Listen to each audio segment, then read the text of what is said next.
நானே சத்தியம், நானே பரிபூரணம். முதலும் நானாவேன், முடிவும் நானாவேன். அக்ஷரங்களில் ஆகாரம், வேதங்களில் சாமவேதம்.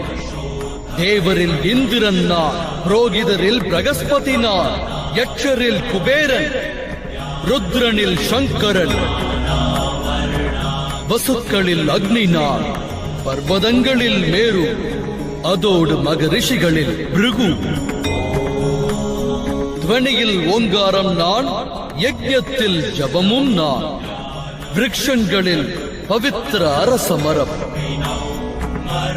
அடையும் அனுபவங்கள் நான், அறிவும் நான், சாந்தம் அதோடு பொறுமை, உக்ரமும் நான். கீர்த்தி அனைத்தும் நான்,